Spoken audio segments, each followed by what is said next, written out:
നമുക്കിപ്പോൾ പഠിച്ച കാര്യം ഒന്നുകൂടെ ഒന്ന് റിവൈസ് ചെയ്ത് നോക്കാം. കഴിഞ്ഞ ക്ലാസ്സിലും ഈ ക്ലാസ്സിലുമായിട്ട് പഠിച്ച കാര്യങ്ങൾ കുറച്ച് ഡിഫറെൻറ്റ് ടേംസ്, ഇവിടെ യൂസ് ചെയ്ത ടേംസ് എന്തൊക്കെയാണെന്നൊന്ന് നോക്കാം. സോ ആദ്യമായിട്ട് നമ്മൾ ടേം യൂസ് ചെയ്തത് അറ്റോമിക് മാസ്സാണ്. അറ്റോമിക് മാസ് എന്ന് പറഞ്ഞാൽ എന്താണ്? It is the mass of one atom. ഇപ്പോൾ എന്താണ് atomic mass? Mass of one atom. ഇനി അടുത്തത് മോളിക്കുലാർ മാസ്. മോളിക്കുലാർ മാസ് എന്ന് പറയുന്നത് mass of a single molecule.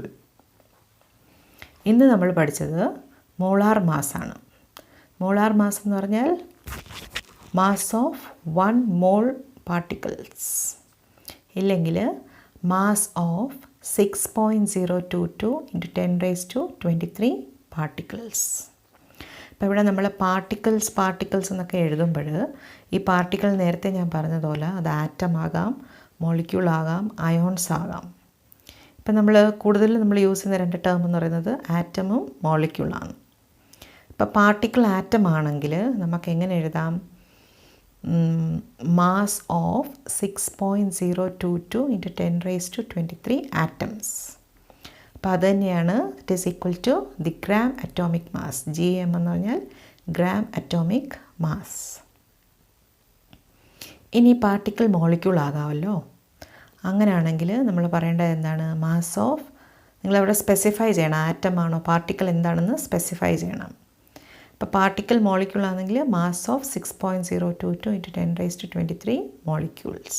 So that will be equal to gram molecular mass, GMM. ഇപ്പോൾ നമുക്കൊന്നുകൂടെ ഇതൊന്നുകൂടെ പറയാം. അപ്പോൾ 1 mole എന്ന് പറയുന്നത് 6.022 × 10⁻23 പാർട്ടിക്കിൾസ്. അപ്പോൾ ഇൻ കേസ് ഓഫ് ആറ്റംസ്, നിങ്ങൾ ആറ്റംസ് എടുക്കുക, കാർബണോ നൈട്രജനോ ഹൈഡ്രജനോ സോഡിയമോ മഗ്നീഷ്യമോ ഏത് വേണമെങ്കിലും എടുത്തോളൂ എക്സെട്ര. അപ്പോൾ 1 മോൾ എന്ന് പറയുന്നത് that will be equal to 6.022 × 10⁻23 atoms and that will be equal to the gram atomic mass. ഇനി ഇൻ കേസ് ഓഫ് മോളിക്യൂൾസ് എടുക്കുകയാണെങ്കിൽ വാട്ടർ എടുക്കാം, മീഥേൻ എടുക്കാം, ഇല്ലെങ്കിൽ അമോണിയ എടുക്കാം. അപ്പം അങ്ങനെയൊക്കെ പറയുമ്പോൾ നമ്മൾ എന്താ ചെയ്യേണ്ടത്? 1 മോൾ എന്ന് പറയുമ്പോൾ ഇവിടെ 6.022 × 10⁻23 molecules and that will be equal to the gram molecular mass.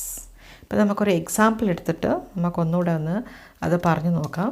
ഇപ്പം നൈട്രജൻ എടുക്കുക, ഫോർ എക്സാമ്പിൾ നൈട്രജൻ. ഇപ്പം നൈട്രജനിൽ അവിടെ നമ്മൾ രണ്ട് കാര്യങ്ങളാണ്, അറ്റോമിക് മാസും ഗ്രാം അറ്റോമിക് മാസും എഴുതിയിട്ടുണ്ട് നൈട്രജൻ്റെ. അപ്പോൾ അറ്റോമിക് മാസ് എഴുതുമ്പോൾ നമ്മൾ 14U എന്നോ ഇല്ലെങ്കിൽ 14AMU എന്ന് എഴുതാറുണ്ട്. അപ്പോൾ അത് അറ്റോമിക് മാസ്സാണ്. 14U എന്ന് എഴുതിയിട്ടുണ്ടെങ്കിൽ അത് അറ്റോമിക് മാസ്. അറ്റോമിക് മാസ് എന്ന് പറഞ്ഞാൽ എന്താണ്? Mass of one atom of nitrogen, അല്ലേ? ഇനി അടുത്തത് 14 ഗ്രാംസ് എന്ന് എഴുതിയിട്ടുണ്ടെങ്കിൽ, 14 ഗ്രാംസ് നൈട്രജൻ എന്ന് പറഞ്ഞാൽ അതതിൻ്റെ ഗ്രാം അറ്റോമിക് മാസ്സാണ്, ഇല്ലെങ്കിൽ mass of 1 mole of atom ആണ്. Mass of 1 mole of atom. അതേപോലെ നിങ്ങൾ എടുക്കുക, ഇപ്പം നമ്മൾ ആറ്റത്തിനെ കുറിച്ചാണ് പറഞ്ഞത്, ഇനി മോളിക്യൂൾ എടുക്കാം. For example water, H2O. നിങ്ങൾക്ക് മോളിക്കുലാർ മാസ് കാൽക്കുലേറ്റ് ചെയ്യാൻ അറിയാമല്ലോ. H2O അറ്റോമിക് മാസ് എല്ലാം കൂടെ ആഡ് ചെയ്താൽ നമുക്ക് മോളിക്കുലാർ മാസ് കിട്ടും.